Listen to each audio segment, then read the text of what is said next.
No, I thought I clicked that already. Anyway, hello everybody, hello there. How you doing out there? How are you doing tonight? Happy Friday night, happy Friday wherever you are, whenever you are, whoever you are. It is I, the Professor of Pugilism, the Archduke of Old School, the Lord of the Soup, the man of the hour, the Tower of Power, too sweet to be sour, Poncho Smith here. Welcome in. Welcome back. We've got a game to finish.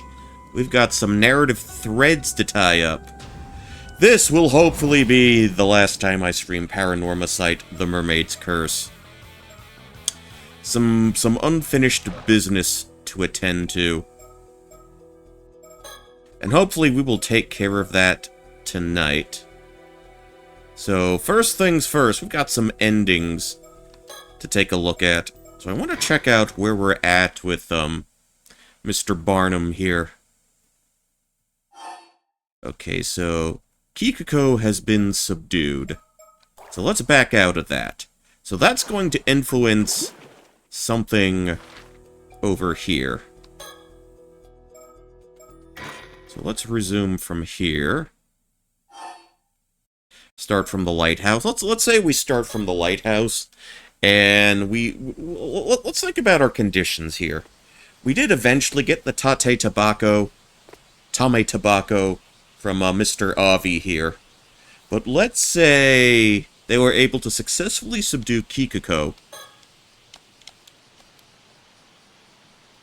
But let's say that Sato was unsuccessful in obtaining the Tame Tobacco from Avi and Circe. Let's intentionally cock this up. Let us deny. Let us thank one.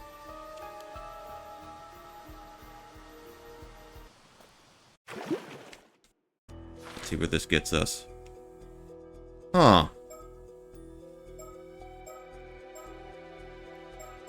Is it really not?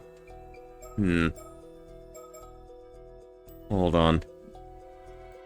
I don't get that. I thought I did what they told me to do. Yes, I do have some supplemental reading material. I'll try and work some of this out. I'm wondering why that didn't go through.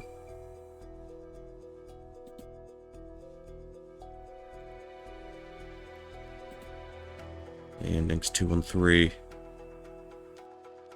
Da da da da da da da da.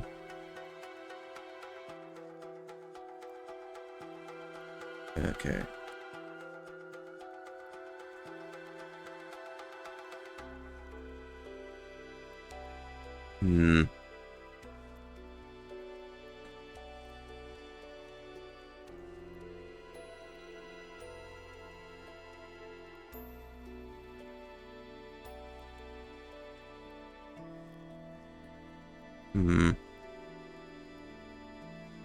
Wait, where did it get the... Hold on.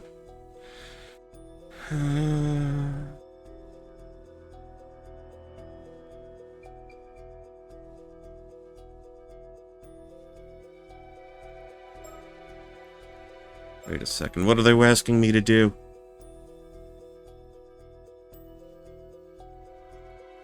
Okay, endings 2 and 3. Yeah, we've exhausted all of that.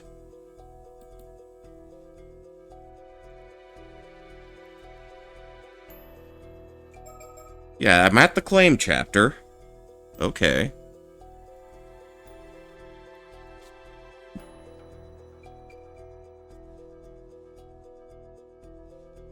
Let's see. But where did we... Hold on. Deny and thank. How does... Okay, mermaid flesh. How would that be in there?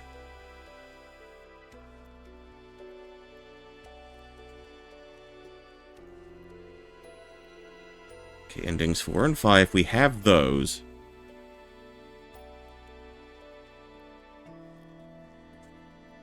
Okay, we did that.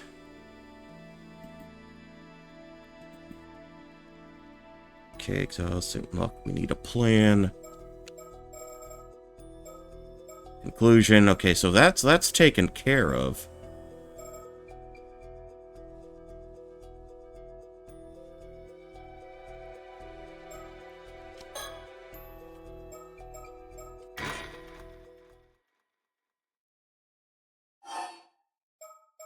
How about we try this?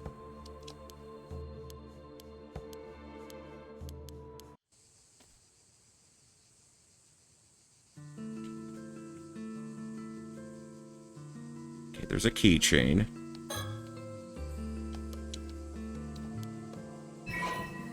Okay, we've acquired that. Let me try to blow through whatever bits of dialogue here.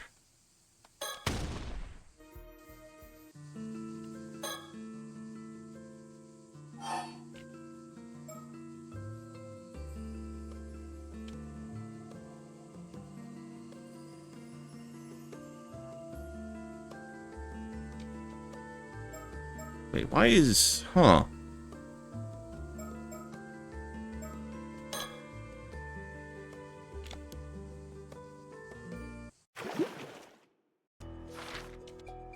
Okay, that didn't change anything. Oh, not sure what that did.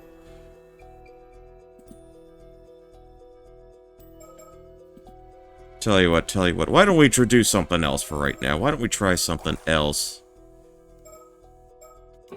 for right now? Let's try to find the rest of these burbs. Try to find the rest of the pretty birdies.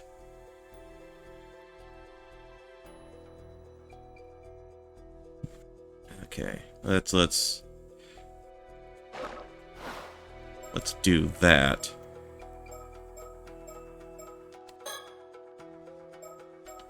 Resume. So first of all, let's... Yeah, we can start from the sanctuary. Great.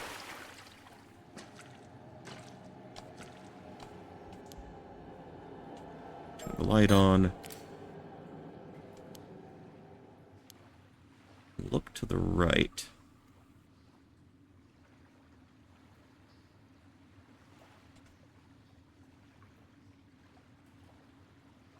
Let's see. Behind. Okay, found it. Mockingbird, how to get down there. Okay, Mockingbird number... Well, that's 2 of them.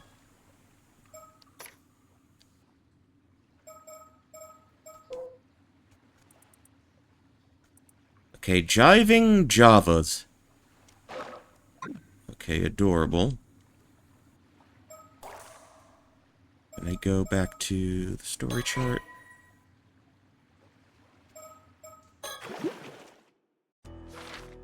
And will it still let me... Okay, cool. That counts. That totally counts. Okay, Jiving Javas, the twin leaders of the Bamboo Breakers dance team. These sprightly sparrows charm everyone with their perfectly synced partner dances. Particular about keeping clean, they always set aside beak time for baths, even during performances. The recent rise of junior member Tit for Tat has got them off guard, and the two now view him as their rival in adorableness, something which Tit for Tat has not noticed for all. Yeah, they do not care for this fellow. Okay. So we'll back out of here. Back to the...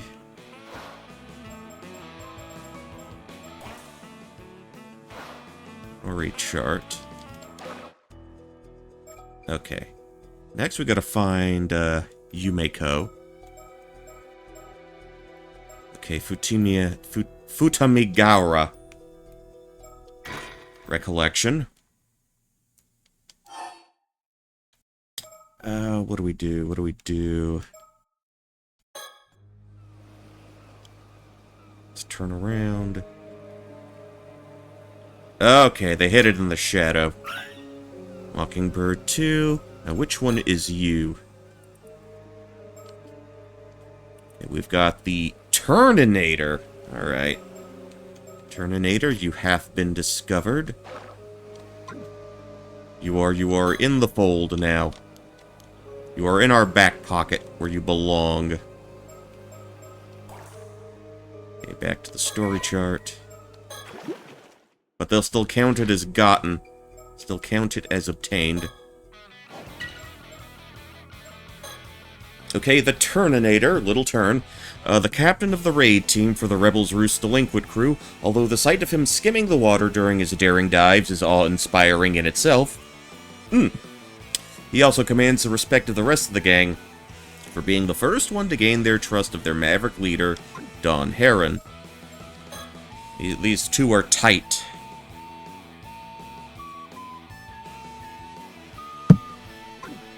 Alrighty then. Okay, just 3 more. 3 more birdies to find. Okay. Now who's left? So, the next one... Okay, the next pair. Okay, 6 and 7.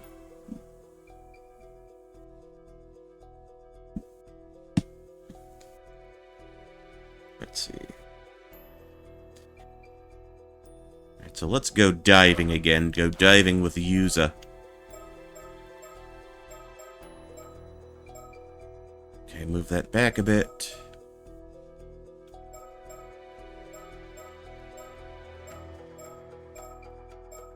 Underwater gathering. Sure, let's do that.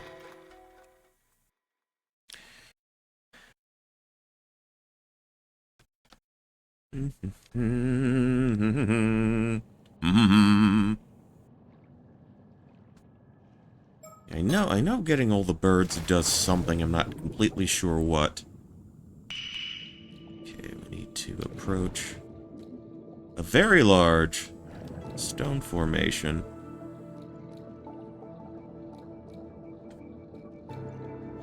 Okay, there's the bubbling hole there.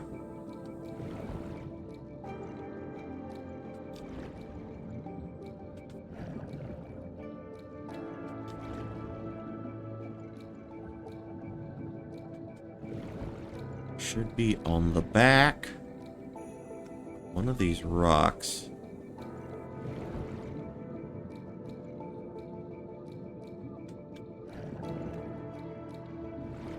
Maybe we need to get behind this one then.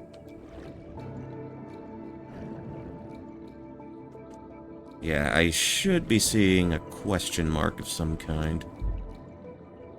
Okay, so that's as far as that goes.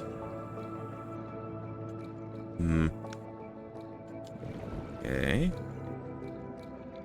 Okay, this one's a little tricky to find. That's a starfish, we don't want that.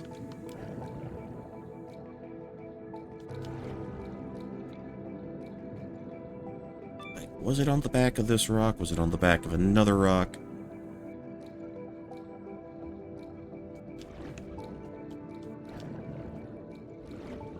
Ah, wait, we got something here. We got something.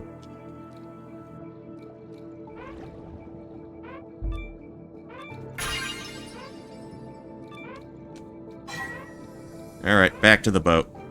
We got what we came here for.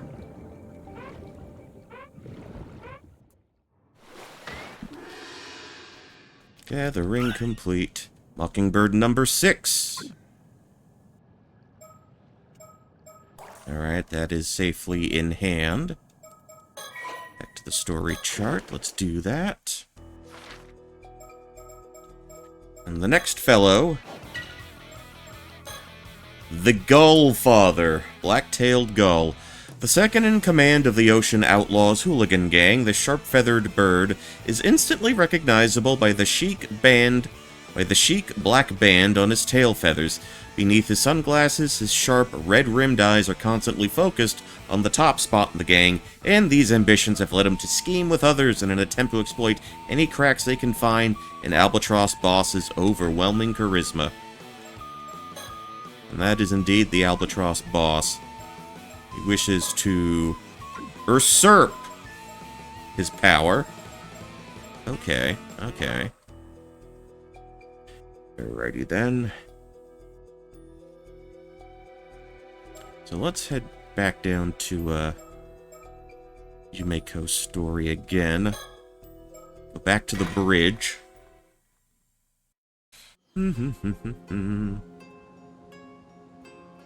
Alright, so now we gotta be mindful of our surroundings here. Okay, right up there. That's good. That one looks... Okay, it looks a bit different than, some of the other birds we've seen so far. Story chart. Back. Okay, new bird. Who is you, man? Okay, Blues Cruise. A blue and white flycatcher. A singer-songwriter in charge of producing pumping tracks for the Ocean Outlaws hooligan gang. He can be found at the same spot every day, jamming to his repertoire of songs. He's recently headed off with Tit for Tat, who admires his work, but he remains unaware that his new fan is a notorious delinquent.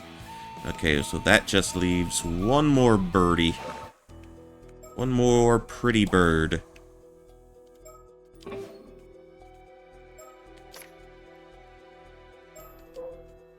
They're a bit down there. The number we are missing is number 15. Okay, and it's one more Yumeko. One more Yumeko thing. Okay, humba-dubba-dubba-dum. Obsession. Okay.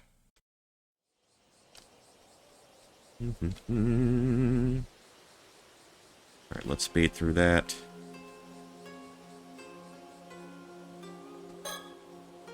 Yeah, they hit it deep in the shadow there.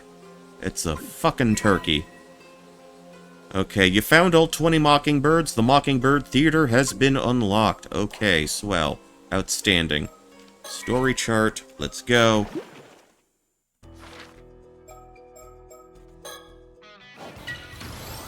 All mockingbirds discovered. Mockingbird Theater. What's your deal? Tango and Turkey. A dapper dancer on the Bamboo Breakers, a dance team known for his fleet footwork and vibrant display of tail feathers, having originally harbored dreams of days spent flocked by adoring fans. The current situation, with Team Darling Maverick Mandy as the apple of everyone's eye, has him gnashing his beak in frustration. Okay, yeah, he got displaced by her. So let's take a look at Mockingbird Theater. Why don't we? Mockingbird Theater... Curtain Caw.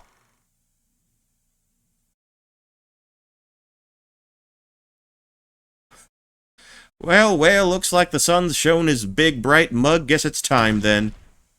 Time to head to school! This little bird is tit for tat, a rough-and-tumble first year at Ava's Academy. His multiple acts of wanton, feather-plucking violence finally earned him a suspension that ended just yesterday. Any further trouble, roughhousing, truancy, or otherwise, is bound to spell his expulsion. Will Tit for Tat be able to rein in his short-tempered belligerence enough to make it to school without incident? Tit for Tat just in time, here to give my tunes a listen. Well, if it ain't Blue Cruise, the best belter on the beach. I'd love to stay and listen, but I gotta haul tail feather today. No fear, it'll only take a minute of your time to hear my latest tunes, freshly hatched too. What do you say? New beats, you say? Now this I gotta hear. Come on, then. Pour your soul out for me. Oh dear, it seems Tit for Tat has gotten distracted already. Will he really be able to get to school on time? Well, that didn't happen, it looks like. And that's a wrap. Phew, that was, what, 20 encores I called for? I couldn't help myself. Your passion for this beach skewered me through my little bird heart. Glad to hear it. This is a special spot for us ocean outlaws, you know. All we want is a place to stretch our wings and have a good time, but things have been a bit dicey around here lately. Trouble brewing in the neighborhood, is there? Some vicious little punk's been tearing their way through everyone's turf recently. Some folks are calling him the Savage Snowball. What? Oh, that happened while I was stuck at home? And what's with that half-blucked excuse for a name? Don't you worry, our albatross boss has a heart as big as his wingspan. I bet he'll sort it all out for us. It's nice to have good buddies to rely on. Wouldn't mind meeting the big bird myself sometimes. Yes, we are birdie theater. Anyway, gotta fly. I can't be late on my first day back.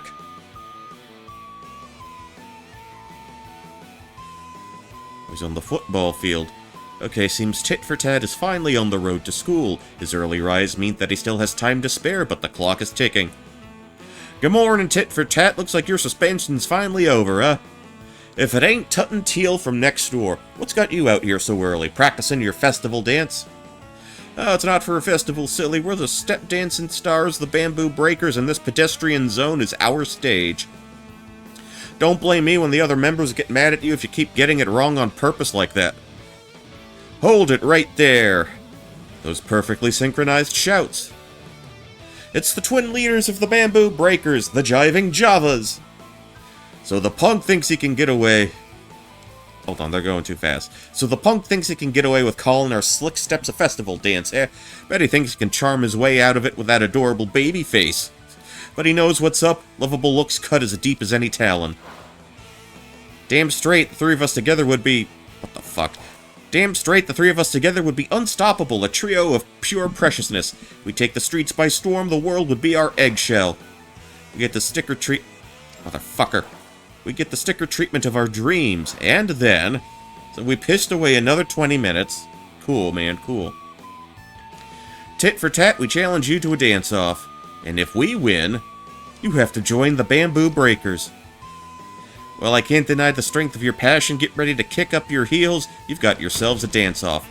You featherbrains were talking so much the text box couldn't keep up. Who said you could run your beaks like that? I know, man. I know. You want to fight? You got one. Hope you're ready to be turned into pillow stuffing, punks. Tit for Tat, you stop that right now. You can't afford to be late today. Leave these two to me and get to school. You're one tough bird, Tut and Teal. But I appreciate you knocking some sense into me. I'll pay you back for this, I swear. Sure thing. Let's go eat those pellets everyone's been talking about later. Wait, what about our sticker debut? Our hero suffered quite the holdup, but luckily no feathers ended up flying in the end. And now the school gates are straight ahead. Will he make it through them before the bell tolls? Tit for Tat, you're finally here. Little Blue, you've been waiting here for me this whole time, huh? I knew you were my best bud for a reason. You're seriously cutting it close, though. Don't tell me you slept in on your first day back. Nope, I got up with the sun like a good early bird, just had to go through a whole song and dance on the way. That's all, literally. Just because you were an early bird doesn't mean you had time to spend catching worms, man. No time for worms today. I did snack on a few bugs along the way, though. Took about 20 minutes, but I gobbled them all up. You might as well have gone for worms at that rate. Anyway, let's get through the gates before they close, come on. I've had it up to my crest with this bird shit. We're settling who the biggest bird on the block is right here, right now. What's this all about? Oh no, of all the birds. It's the leader of the Ocean Outlaws, the charismatic cruiser, Albatross Boss. And the leader of the Rebels Roost, the Ashen Assassin, Don Heron. Why are the two neighborhood big shots squaring up over pecking order in front of our school? And right in the middle of our turf, Tit for Tat's gonna bust a gasket. Oh man, he's quivering with rage already. It's only a matter of time before he blows. I'm only pulling your flipper, mate. Don't worry. I'm just gonna have a little talk with him. What? You want to talk things out? I hear that Albatross Boss is the understanding type, and besides, if I made feathers fly here, I wouldn't be able to flock together with my chums and Blue's brutal beaks anymore. Flying the roost and leaving your mates high and dry ain't what chums are about. Birds of a feather, that's us. Cool as a cassowary, that's our Tit for Tat. A bit much with the bird idioms, but still poignant. I was willing to give you and your flighty flock a pass up until now. But you all act like you're the cock of the walk. I think it's time to show you ocean outlaws who really rules the roost around here. Ready when you are, Don. Just say the word and we'll clip their rings, good and for all. For good and all. Rebels roost? More like rabbles roost. The last birds who found you impressive went the way of the dodo years ago. Ain't that right, boss? Hey, you two, how about you clear out and go squawk at each other somewhere else? You're disrupting classes. Oh, who's this little puffball? Puffball! Fledgling! Who's this little puffball? Go back to your nest and hide in your eggshell flick. Okay. Got a problem with long-tailed tits, do ya? Well, this butt shits... This bush tits... Bush tits. This bush tits had enough of your shit. Oh man, his temper's as short as ever. He snapped like a twig with too much weight on it. I'll tear out your feathers and decorate my nest with him. You'd make a plucked parrot look pretty by the time I'm done with you.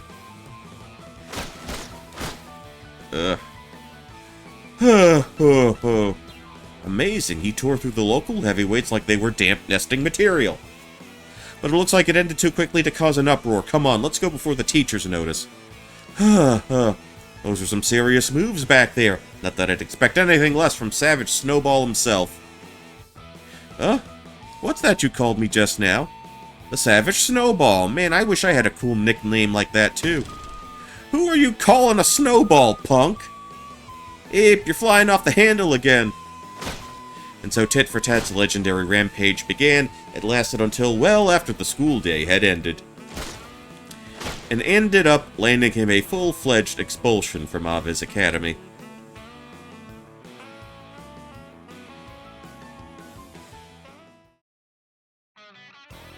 Is that it? Oh, those are the only birds we get to see, right?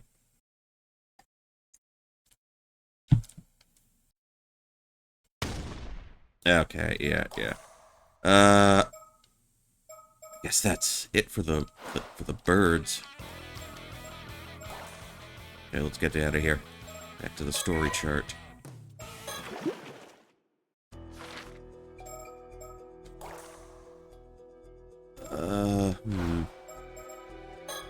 We didn't even see all of them, just the snowball here, the singing bird, the dancing birds, the cockatiel,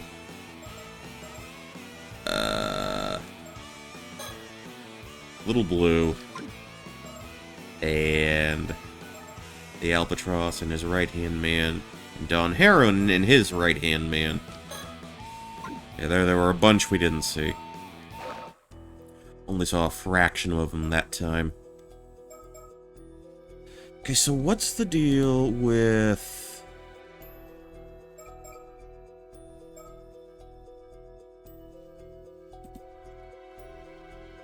that?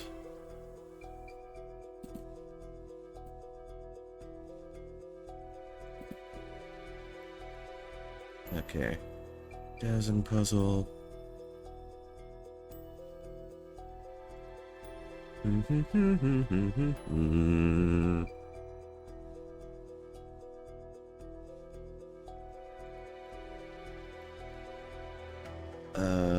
Okay.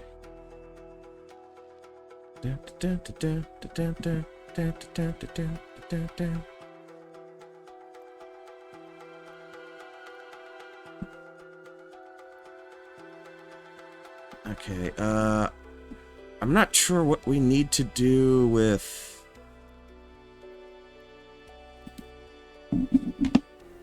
Avi here.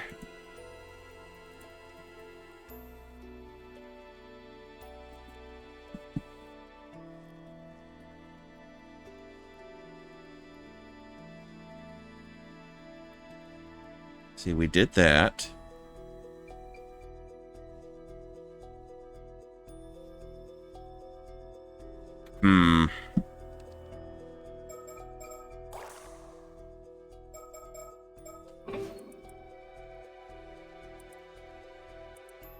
Okay. So I read a little bit about this. I wasn't sure how far down the slots it was, but it's apparently here now. Sure, let's take a look.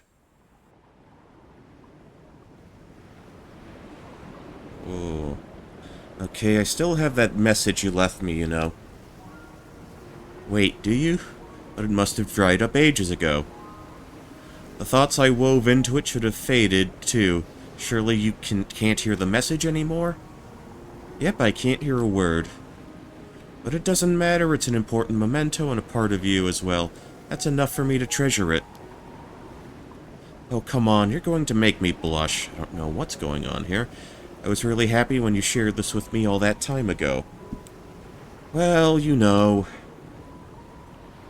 Can't just show myself in front of anyone, can I? Ah, memories. Is there really no way to hear the message again after it's dried up? If you found a way to return it to the environment of the eternal world, it would be restored to its original state. You might be able to hear it then. Oh, you can do that. Using the Tame Tobacco would probably do it. Okay, that sounds important. Oh, but I don't think a normal human would be able to hear the message anymore. Sorry. I guess it's impossible after all. Oh, that's too bad. Ah, but if you were a spirit, you might be able to hear it by retracing the echo it left in your mind. Wait, wouldn't I have to be dead for that? That's a no-go, then. Okay. These memories, could they have belonged to a mermaid?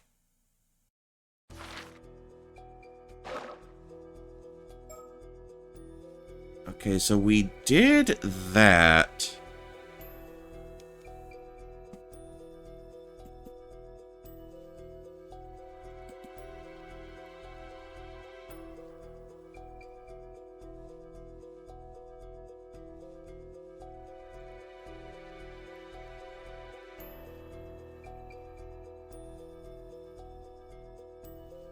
Okay, so they'll shuttle us here. Okay, resume.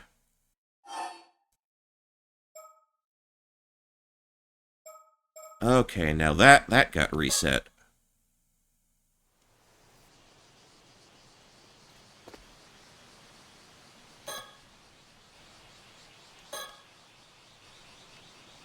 Okay, do the thinky think.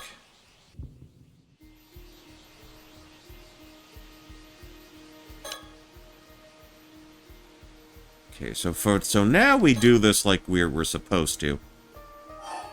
Tell the truth. Please, I need it. Be honest. Okay, now Tame Tobacco acquired. We go to the Minakuchi residence.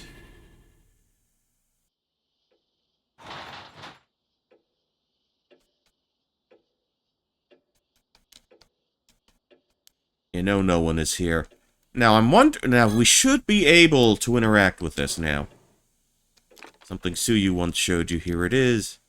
Something about it, but I can't put my finger on what. What should I do with it? Okay, now we're prompted to put it in the Tame Tobacco. Maybe something will happen if I put this in the Tame Tobacco? In you go. Okay, it's in.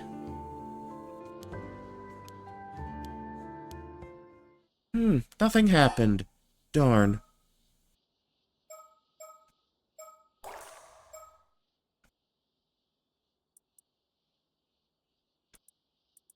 Okay, I see. You need to call me 4 times, leaving at least 3 seconds between each.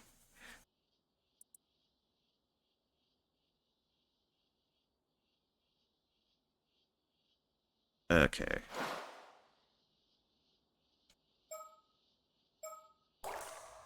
Tell you what, we'll drop the shave.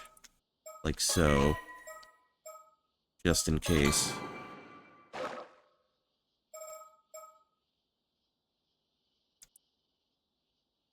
Okay, so you need to call me 4 times, leaving at least 3 seconds in between each. So, this is where the metagame stuff goes. That's the rule, don't forget it. Okay, so this is Sobe stuff. Sobe the Mermaid. Hello, Mari, can you hear me? I tried to weave my thoughts into the scale to leave you a message. I hope it reaches you. Listen, I came up with a secret signal for when you need to call me. From now on, if you don't use this signal, I won't respond, so be careful. Yeah, so now they're kind of playing along. So, where would you call? Who would you call? So, take a look at that font. Take a look at the color of that font. And now take a look at the color of this mermaid. 1, 2, 3. 1, 2, 3. 1, 2, 3. 1, 2, 3. Try this again. 1 Mississippi, 2 Mississippi, 3 Mississippi. 1 Mississippi, 2 Mississippi, 3 Mississippi. 1 Mississippi, 2 Mississippi, 3 Mississippi. 1 Mississippi, 2 Mississippi, 3 Mississippi.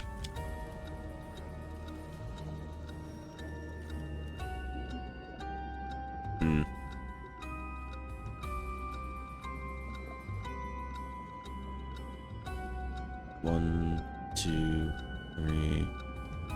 1, 2, 3. 1, 2, 3. 1, 2, 3. You're supposed to tap her a certain number of times within a certain given time span. 1, 1,000, 2, 1,000, 3, 1,000. 1, 1,000, 2, 1,000, 3, 1,000. 1, 1,000, 2, 1,000, 3, 1,000. 1, 1,000, 2, 1,000, 3, 1,000. Uno, dos, tres. Uno, dos, tres. Uno, dos, tres. Uno, dos, tres. I guess the timing here is pretty tight. Alright. Let's go to...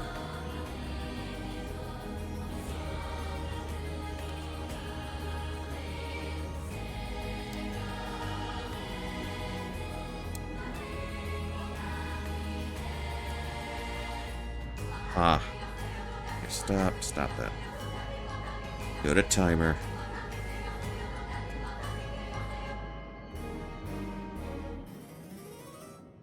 Let's try this again.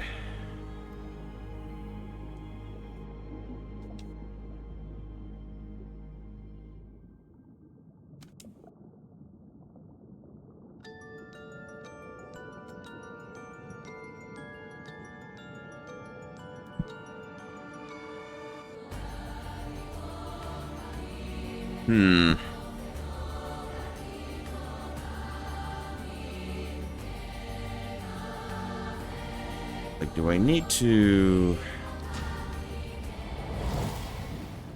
Like, would that be enough to... wait longer?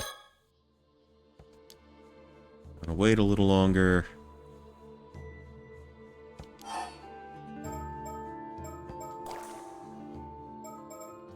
Save...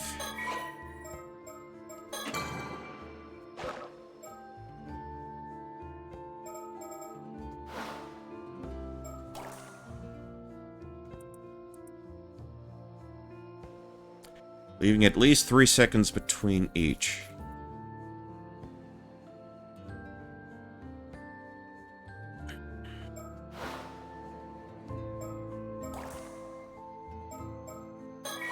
Problem is actually getting it to work.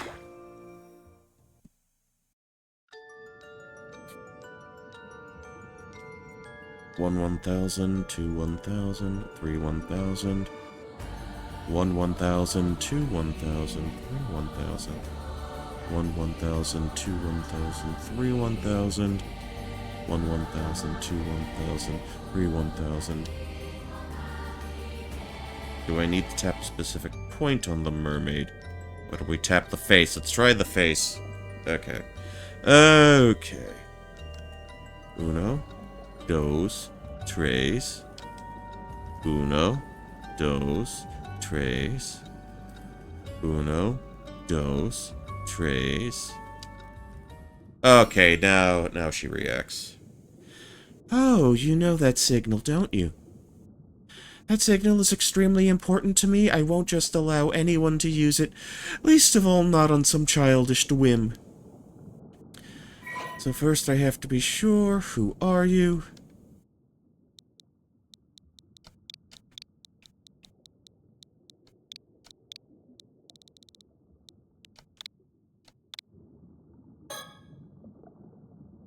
Huh? Yuza. So you do know. Allow me to welcome you, Yuza Minakuchi, or rather, Yuza Minakuchi's severed consciousness. We don't actually have any autonomy here. We are literally... We are an extension of Yuza. Extension of his consciousness. I am the mermaid called Sobe. You've passed through here 12 times now. I suppose it's not that strange you noticed me. This is the place you humans call Ryugu. Though I hear it's also called things like the Eternal World and the World Beyond. Feel free to call it what you like. Whatever the name, it's one of the many worlds that the souls of the departed move on to afterlife. Well, I suppose it's not entirely accurate. The space we're now in serves as more of a boundary than anything else. There's something I have always thought to talk to you about. Something I had to talk to you about if we ever happened to meet. Though I never thought you'd come and seek me out like this, in the form you are now. But it seems you have your own reasons for doing so. You wish to speak with me, yes? So what shall we talk about first? What do you mean by boundary? How to explain? This is a space that connects the two worlds you can travel between.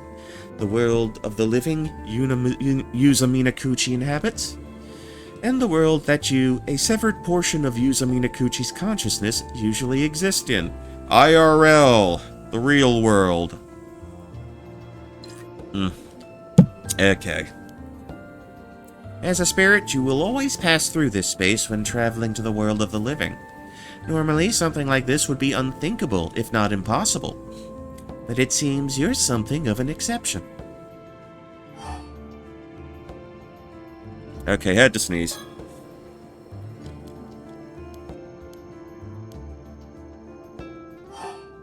Okay, we checked that off. Tell me about my mom. You're asking if Mare and I were friends?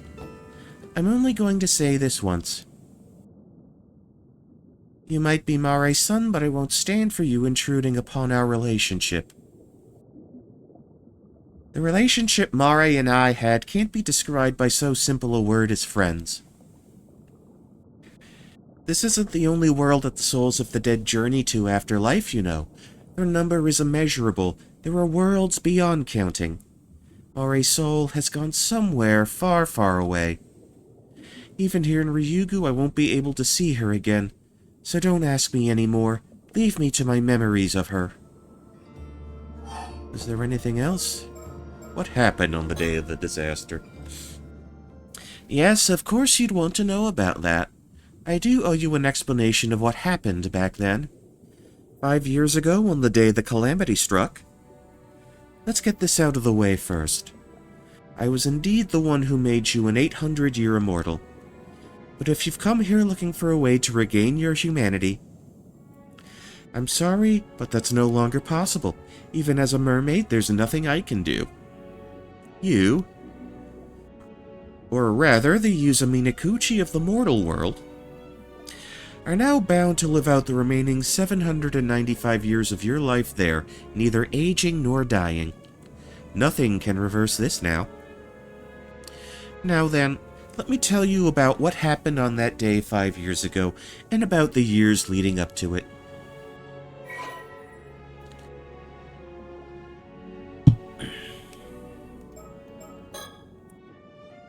Okay, one of the 3 mermaids were said to live near Taishima about 400 years ago.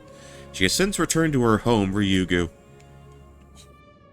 After becoming unable to return to Ryugu, Sobe had ceased to show herself on the surface even before the members of the Somekawa line. However, upon noticing that 400 years had passed since the sinking of Taishima, she cautiously attempted contact with the current generation's inheritor of the family duty, a woman by the name of Mare Somekawa. In the past, any humans she encountered had either treated her as an object of worship or sought her flesh.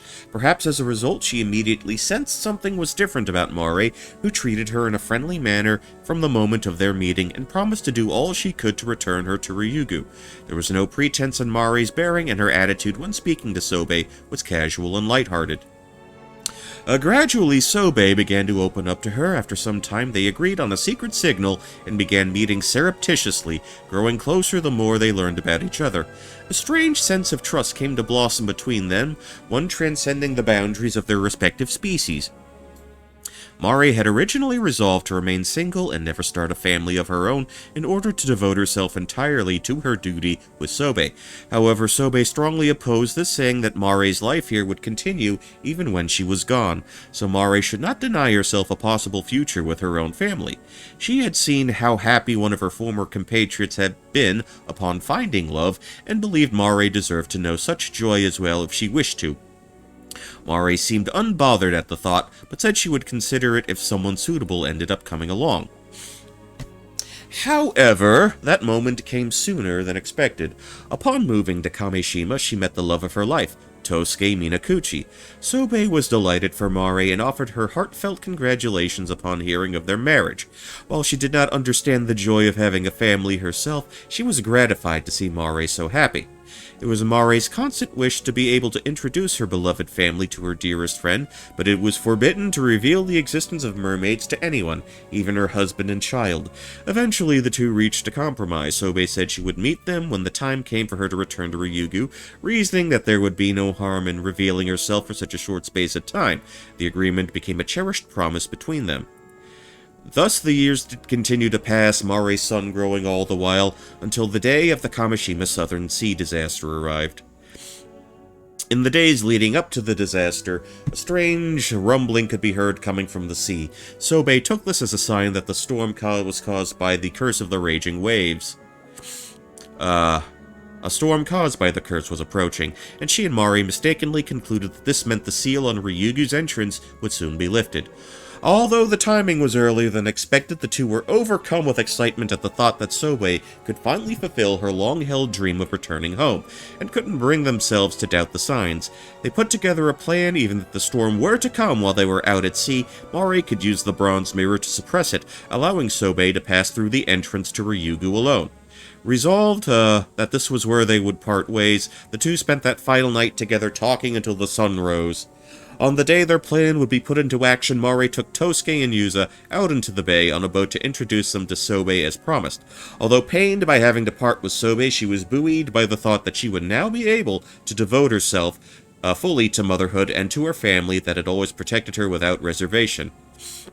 Sobe, meanwhile, was secretly trailing them from the seabed. Disliking the sound of propellers, she was unable to get close to the boat as it was moving. The storm that suddenly broke out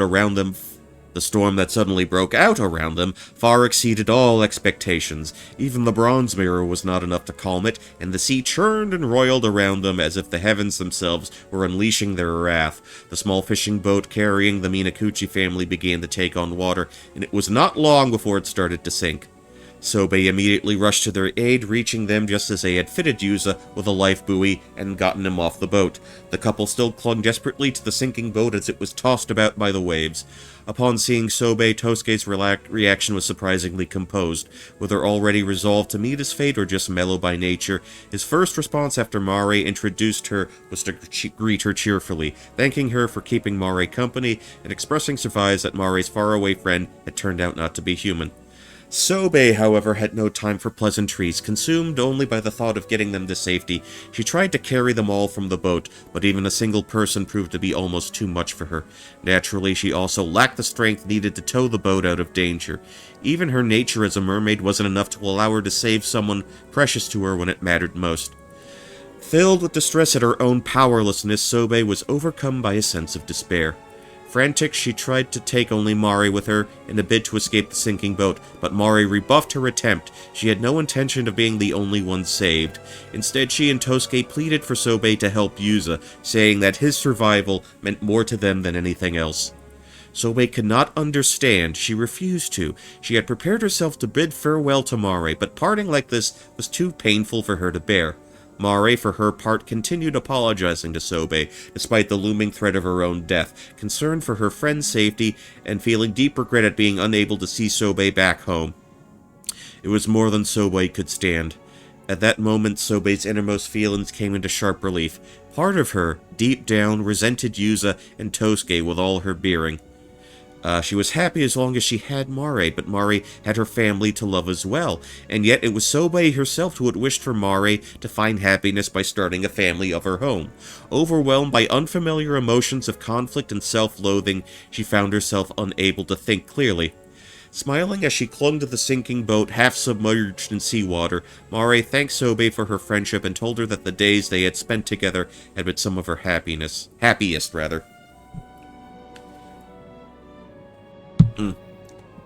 Sobe was devastated. Every part of her rejected the entire situation. She didn't want to hear Mari bid farewell to her like this. She didn't want to part with Mari at all.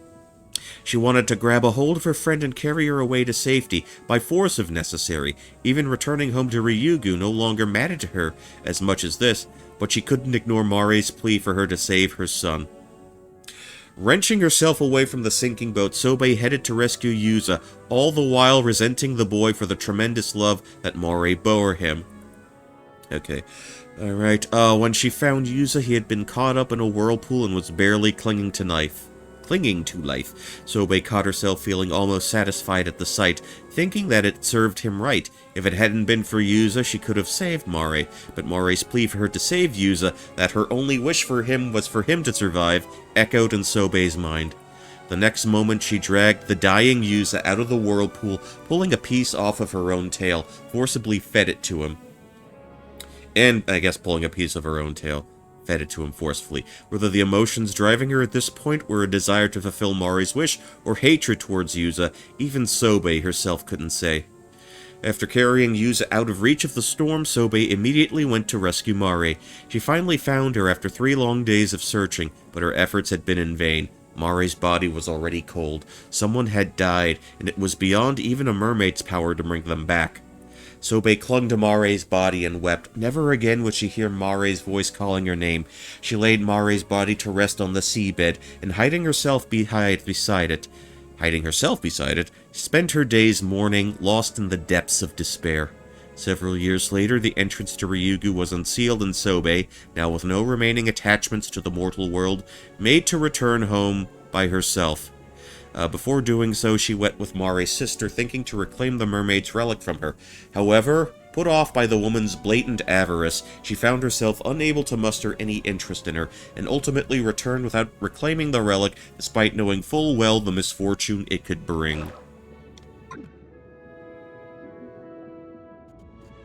Looking back now, what I did to you was wrong. It was an extreme situation, yes, but I must have been mad to even consider it. Every time I remember, I wonder what on earth I was thinking. How could I have done something so cruel to the son Mari loved so much? Even though nothing that happened was your fault. I don't expect you to forgive me, but let me at least say this. I'm sorry. I would do anything within my power to ease your burden. Ooh, there's something you can do. What? You want a piece of my flesh? But why?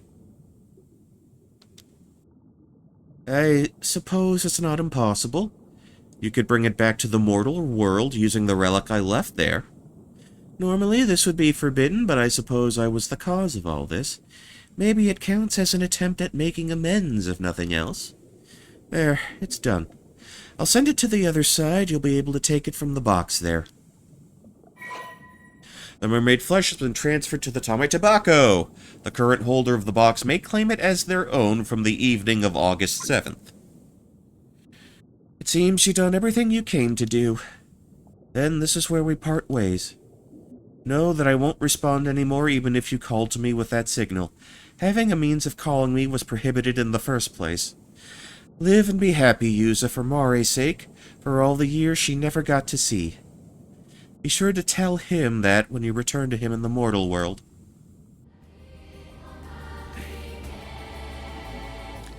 Yeah, that's it. That's the meta part. Alright. So from here, let's go back to the story chart. Let's see what opens up for me. So let's see. And if we resume, let's check our status here. Okay, Kikiko has been subdued. So we'll back out. So we'll have to restart. And push this back to the encounter at the lighthouse.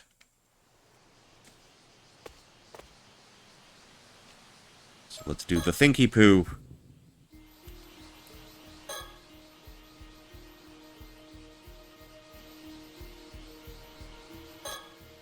So let us fail to get the Tama Tobacco from Avi.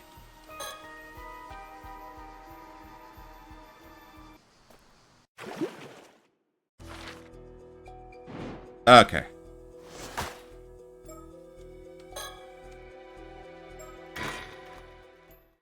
But we can also do this.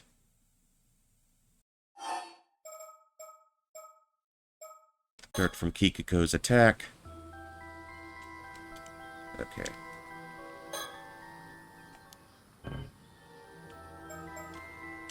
Or not, or not. Go back to the story chart. Alrighty then, alrighty then.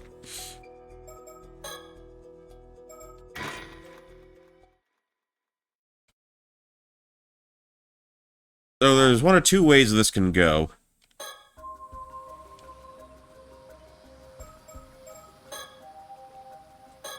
Take a look at the Tama Tobacco. We're not throwing that away.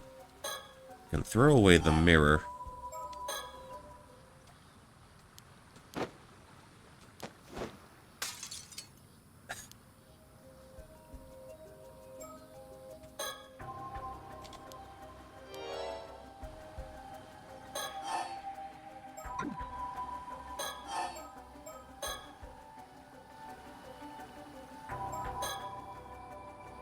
Let's move here. Basically, we're unlocking a couple things. Talk about the Curse Stone.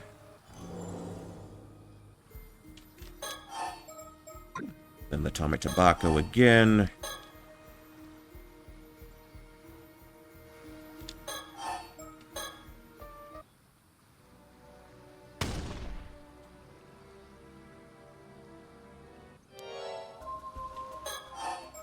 Coma.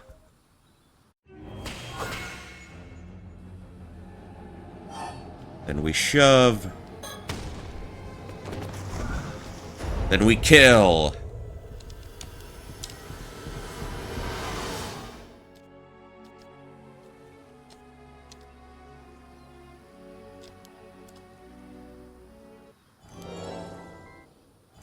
So we're at the mirror now. Okay. Alright. Really? Oh, do we have to... Do we have to do this again? You start from Lighthouse. Okay, let's see where this gets us. Do the think. Yeah, they make you... They're a little anal retentive here. They're kind of sticklers for, you know, sort of the order of operations here.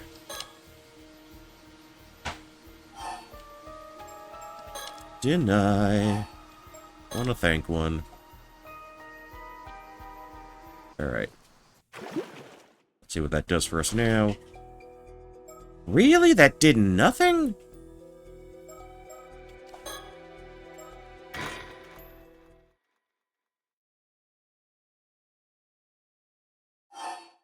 Okay, Kikiko has been killed. But we failed to get the... So why didn't the other... God damn it. Okay. Exciting Ise Shime adventure. Sure, let's do this. Avi and Cersei managed to keep the Tamatabako safely in their possession and leave Kamishima to search for Kipei Ikoma.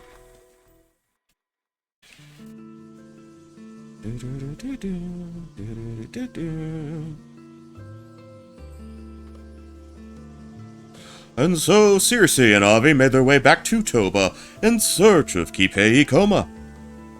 Oh, who are you talking to? Feels more exciting this way, doesn't it? Oh, you might be right. But it seems like we've just missed him. Even though he'd claimed he's afraid of the ocean, the people at the port said he left for Kamishima on a chartered boat. There are no more ferries today, so we have no way of getting back to the island. I'm afraid there's not much else we can do. And as long as we've got the Tamatabako, there might be another chance someday. Cersei, what's wrong? I don't know, but the Tamatabako was giving off a strange spiritual energy. Oh, I did notice it felt a bit heavier than before. Let's take a look. Oh, there's something inside. Something just appeared inside? What's this? A chunk of flesh?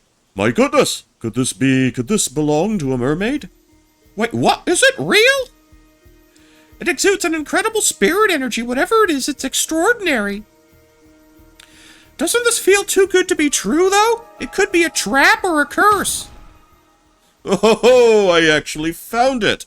The gods haven't forsaken me after all. Like you, world, I accept your gracious offering. Eat? Are you seriously gonna eat a chunk of mystery meat like that? What's wrong with you, bro? Oh, that is so fucked up! Like, seriously, well? Oh, not particularly good. Very watery, not much fat, and no real texture. But it's not too fishy, so fried Meunier style might not be half bad. Oh, that's all well and good, but I wasn't asking about the taste. I'm not planning on trying any. How do you feel? Is immortality setting in? I don't feel any different. Want me to stab you or something? Whoa, slow your roll. What if it didn't work? I just suffer a painful skewering for nothing. Yeah, well, I'm pretty sure painful things will still hurt whenever you're immortal. And as far as I'm understanding, a mortal body doesn't regenerate unless you're fatally wounded. Oh, in that case, I must politely decline. I'm not the biggest fan of pain, you see. Unless I'm fishing it out on others, or doling it out on others. Anyway, I'm sure I'll find it worked out one day. If it worked out. And the fact we got a hold of the Tamatabako was already worth the trip. And as long as you're happy, that's all that matters. And that concludes Avi and Cersei's exciting Ise-shima adventure. Thanks for reading, everyone. Oh, he's narrating again. Well, now I suppose I'll be going back to the U.S. What about you, Cersei? I think I'll keep exploring the key region for a little while longer. I was thinking of paying a visit to Kumano Gongen.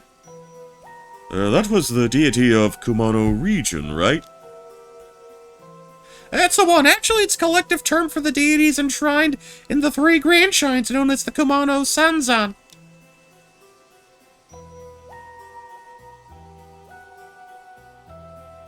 Okay, now we got another ending. Fast text scroll.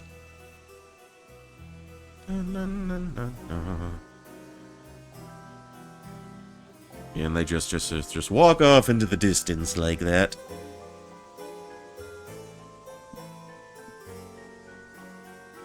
La la la la la la.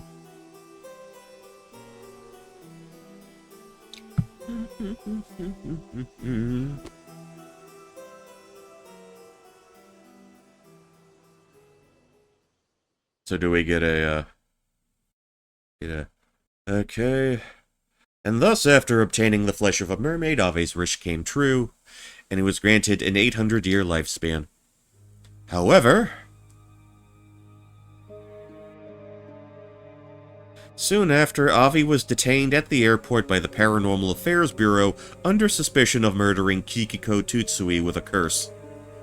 It was the mangled half-fish remains of Kikiko Tutsui, washed ashore on the coast of Toba, that brought the crime to light. Avi fought back furiously, yelling and demanding to get a lawyer, and saying he refused to talk. He did everything he could do to avoid conviction. In the end, the case never went to court, however, citing the rule that 800-year-old immortals must be sealed away, a decision was made. From that day on, Arnav Barnum, the cheerful fantasy novelist, was never seen in public again. The fall of Arnav Barnum.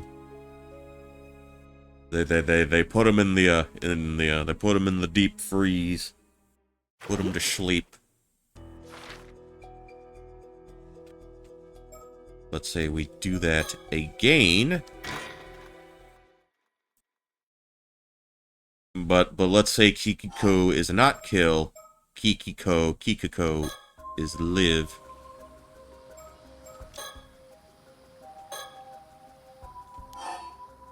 Throw it away.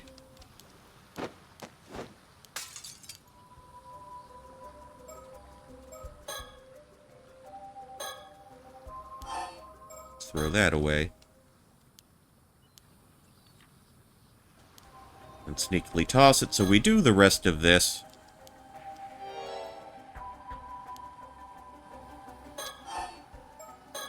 Tobacco. So we get a different ending if Kikiko is not dead here. Curstone. Let's plow through this.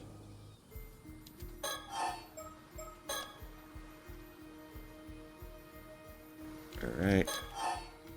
Tobacco yet again.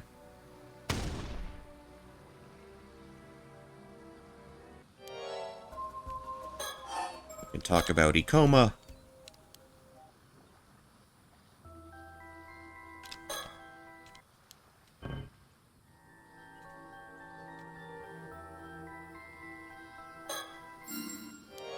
Okay. So they apprehended her. Took the mirror. So we're all cool here. All cool here. We are all super groovy. So that did change. That should have changed the status of that. The start after ending. Okay, and thus, after obtaining the flesh of a mermaid, Avi's wish came true and he was granted an 800-year lifespan. A man like him, who constantly seeks out new adventure, would most assuredly never encounter a dull day in those 800 years. Living his life to the fullest, he traveled the world in search of an everlasting search. Traveled the world in an everlasting search of thrilling mysteries and marvels. In the mid-21st century, his novel The Tale of Never-Ending Youth, which was inspired by his own experiences, became a surprise worldwide hit. Yeah, because they left the mid-21st century, so he lived well into, the 2000s, century. The live-action adaptation by a major US studio proved a major success, spawning merchandise and a theme park that made him a wealthy man. Always smiling into his final days, he proudly proved that even after 800 years, not all glory is doomed to fade. In the 27th century, he wrote the following words in his journal. Motherfucker lived that long. The world keeps on turning compared to its birth and the richness of its history. 800 years is far too short. Arnav Barnum. A fucking men. Man, we don't even get to see what the theme park looked like. Could have at least put like a souvenir in there or two. Okay, so we are all caught up there. Let us resume again. Start from the lighthouse. So we can haggle with Mr. Barnum one last time. Okay. Do the thinky poo. Call him out.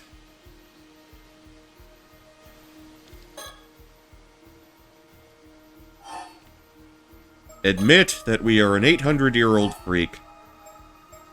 Dame el tame tabaco. I will be truthful. Alrighty then.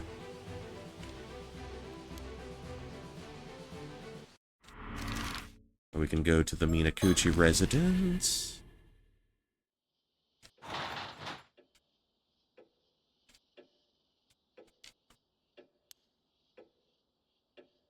Let us go. Your altar shelf. Oh, okay, okay. The scale didn't do anything. So I think from here...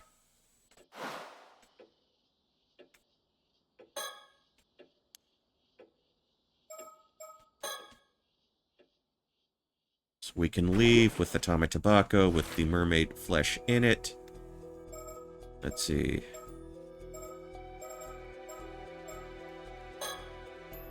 Conclusion. Resume.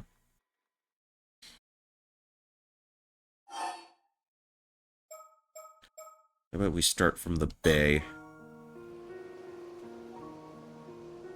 Okay, so we've been through this already. All four of the friends are here. So now we get to do this. Now we actually get to change fate. So this initially said, you know, there was nothing we could do, like I'm sorry, or something to that effect. Well, actually...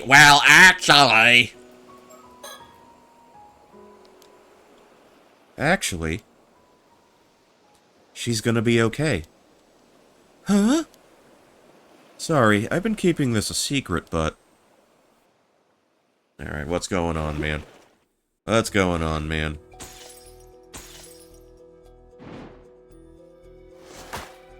Alright. Alright, an eternal conclusion. We're finally at the end of this long road. An eternal conclusion, Yuza Minakuchi. Yuza Minakuchi has done everything he must to do. Has done everything he must do. All that's left is to see it out at the end. Or is to see out the end. That's some weird phrasing. I wouldn't use phrasing like that.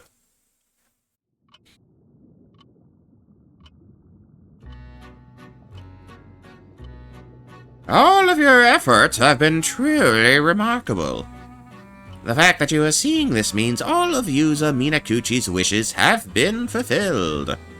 You have overcome the countless hardships and resolved every dilemma. Congratulations! Now then, you may be confused as to what exactly has transpired. Allow me to explain. Yuza Minakuchi's true objective was to obtain the flesh of a mermaid.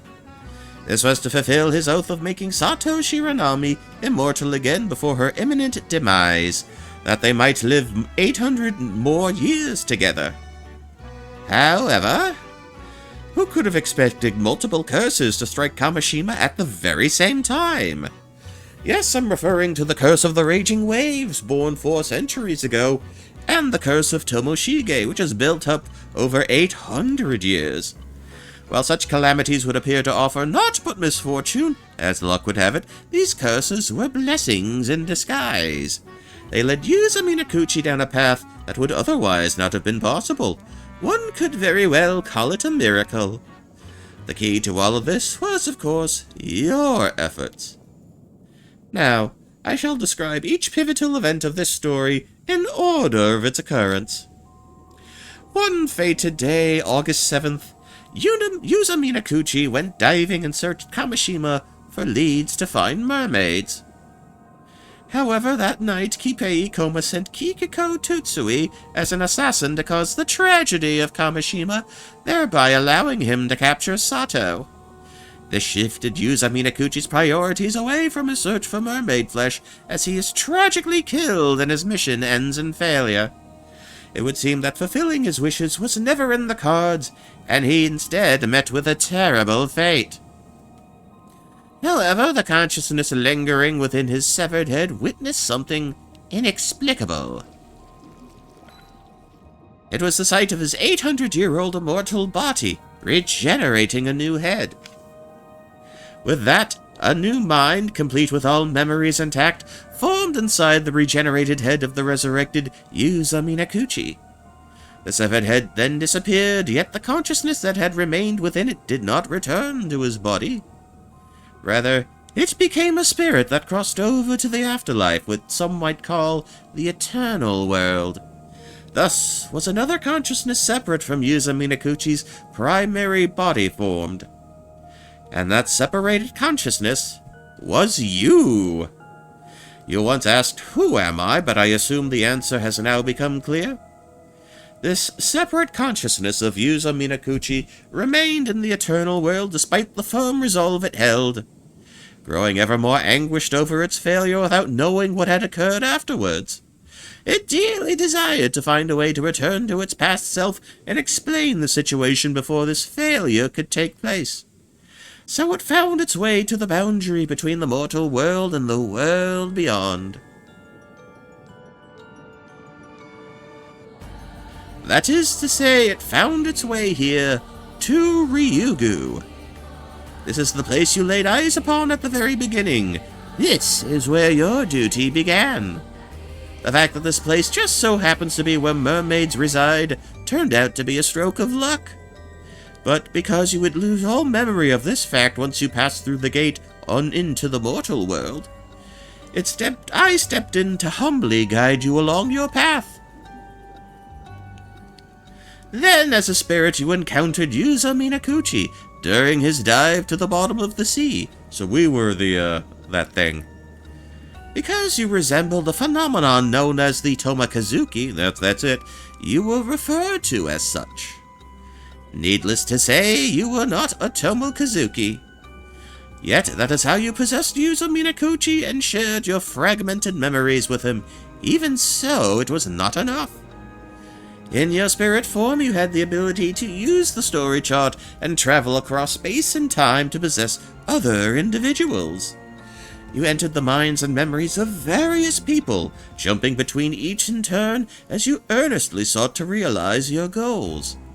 And that is how things progressed behind the scenes during this story. You have fulfilled your role and will now return to the world from whence you came. After you have viewed what became of everyone following these events, this PARANORMASIGHT will finally draw to a close.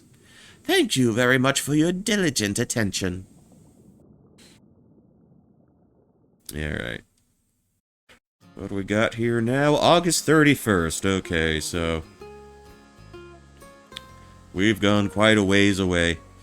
Oh, you've decided to accept your inheritance, but you're going to university first?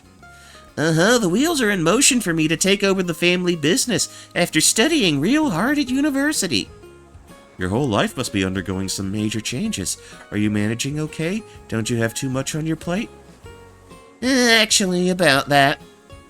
Get this, turns out my ma used to be a certified public accountant. I had no idea. They call that a CPA. Anyway, the plan's for ma to manage all the assets while I'm studying my butt off. She was apparently waiting like a hawk for the moment to swoop in and make sure you got everything coming to you. I don't know if I should call her cunning, but Tsukasa's mom sure knows how to get things done. That's wild. Oh, that reminds me. There was something I wanted to ask you, Azami. You mentioned wanting to ask Tsukasa out the other day, so how'd that go? Whoa, Sato, you're seriously gonna ask that right in front of everybody? Jeez. I mean, I guess it's fine since I asked her, but that could have ruined everything. Wait, you did? When did all this go down? Oh, I couldn't help myself. I've been dying to know.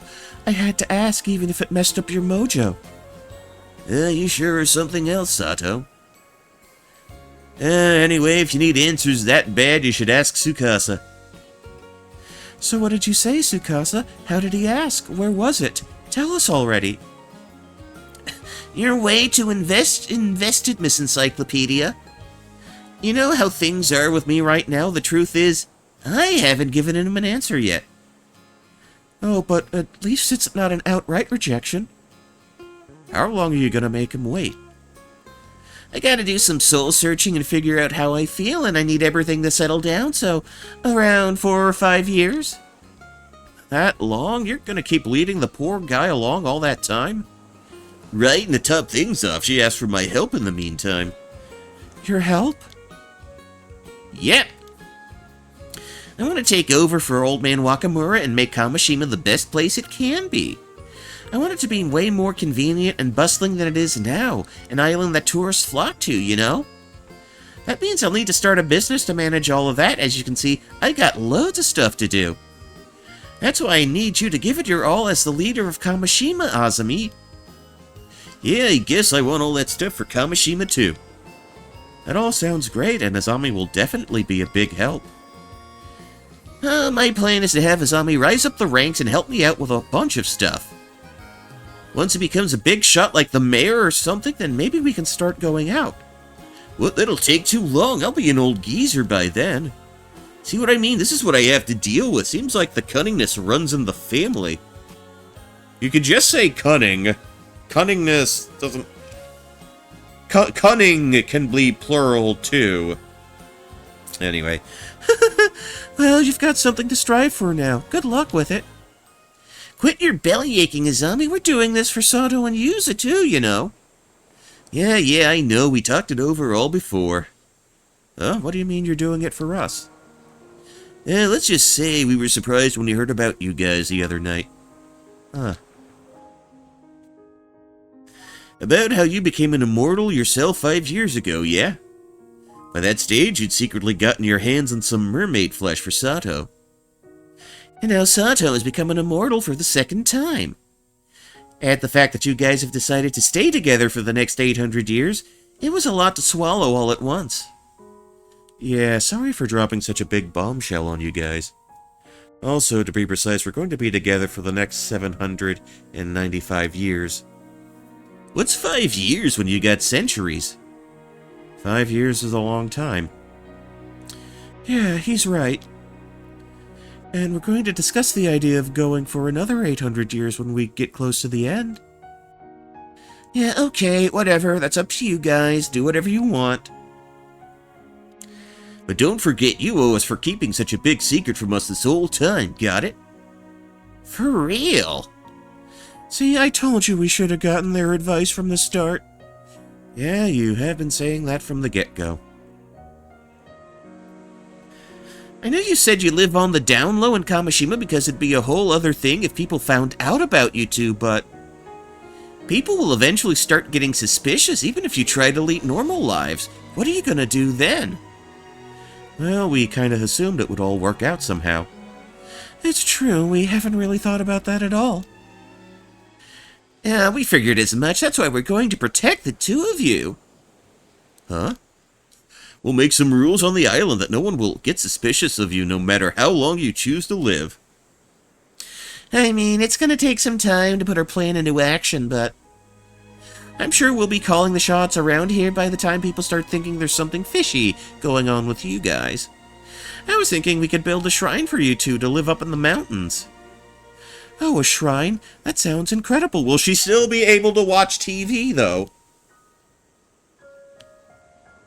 We can say gods are enshrined there so people shouldn't go near it without permission. Then I'll make sure the descendants of the Kumoi family are protectors of that shrine all the way down to the family line so they'll always protect you. The Somikawa family managed to pass down their legend for 400 years, so I bet my family could handle a shrine for 800 years or so. That's so thoughtful, but I feel kinda bad for making you guys worry so much, not to mention several generations of your family. Oh, it's totally fine. Don't mention it. Nothing makes me happier than seeing you and Sato together like this. I know you went through a lot to get to this point, Yuza. I'm really happy for you. Azami. I'm seriously so happy for you, like, seriously overjoyed. You heard the man. That's why we won't let anyone get in the way of all this happiness. Okay. We've got, Sato's got her sexy cry going on. Azami, Tsukasa, thank you so much. Ooh. Oh, Tsukasa. Is that a burp or a hiccup? I don't know. No, Tsukasa, the fact you'd think up all these plans for us just means the world to me. Well, there was one other reason. Yuza's never been the type to look before he leaps, so we have to be around to make sure he doesn't get into any more trouble. Ah, good point. Hey, that's not true. You're the one who always got me into messes, Azami. Nope, you're both wrong. You have any idea how much apologizing I've had to do for you guys over the years? Oh, but you're gonna make it up to me now. I'll work you both to the bone. You too, Sato. We're gonna put Kamishima on the map. You got it. Just tell me what to do. Let's all keep getting each other into and out of trouble from here on out. La la la la la. There is a legend in Kamishima. It is a story passed down through the generations about two gods in the guise of a young man and a young woman. They would often leave their shrine disguised as ordinary humans and happily stroll through the town. On occasion, they would sneak off the island and travel around the country before returning home. The people of the island would stop and give a small bow, whenever they came across the couple and silently watch as they went on their way. No one knew from whence the pair had come. Their history was shrouded in mystery. But it is said that this mischievously playful and intimately harmonious couple would always look upon one another with pure joy. There was apparently only one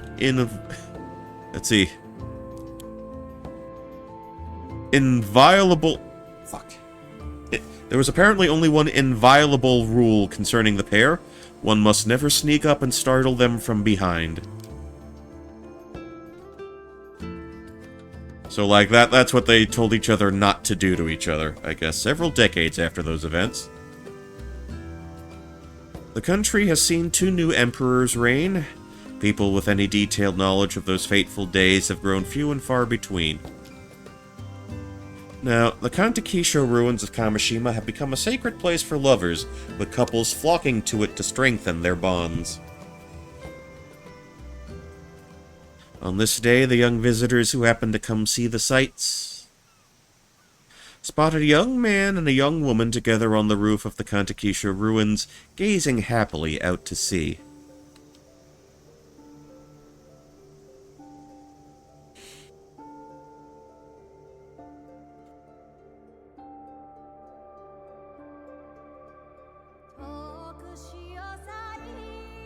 And that's the ending.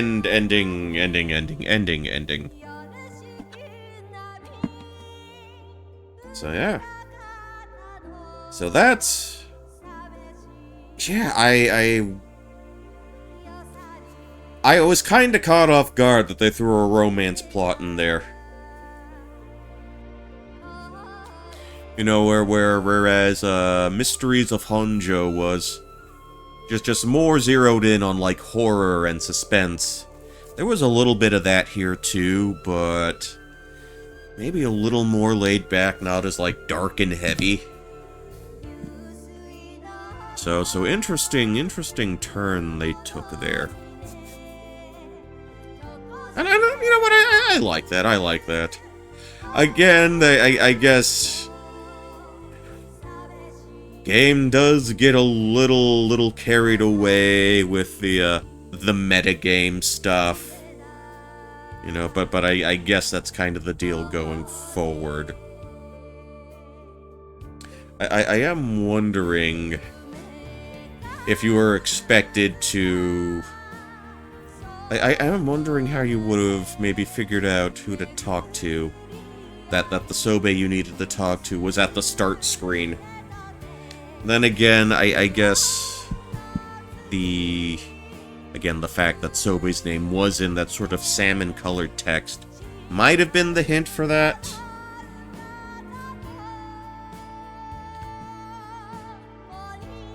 I think my biggest hang-up was not realizing that the last bit of Avi stuff was locked behind getting the mermaid flesh. That didn't jump out at me right away. It's the second and third endings, but you gotta unlock, like, the fourth and fifth ones first. So, kinda goofy that they did it in that order, but, yeah. Okay, so thankfully, I wanted to knock this out before the end of the month, before the end of April. But you know what? May 1st, we're able to get that out of the way. Happy May Day, everyone! Happy May Day to all the laborers everywhere. Yeah, the definition of work, the definition of labor, may have changed from the time where Labor Day was, where May Day was first established. But I hope you're enjoying it, enjoying the day. All the same. Apparently in Europe, it's an actual holiday where you actually get time off. Not so much the case here, but then again, that is Labor Day for us. When is that again? September? Yeah, what Memorial Day. That's the day we have in May. That's the federal holiday we have off here. Then a holiday off in June because of Juneteenth, then the 4th of July. Yeah, there isn't an actual business day holiday off in August. Yeah, August gets in the way. Yeah, because early September, like, what is it, like, the first Monday of September? That's Labor Day, I guess. No official days off in October either. There's Halloween, but they don't close the office for Halloween.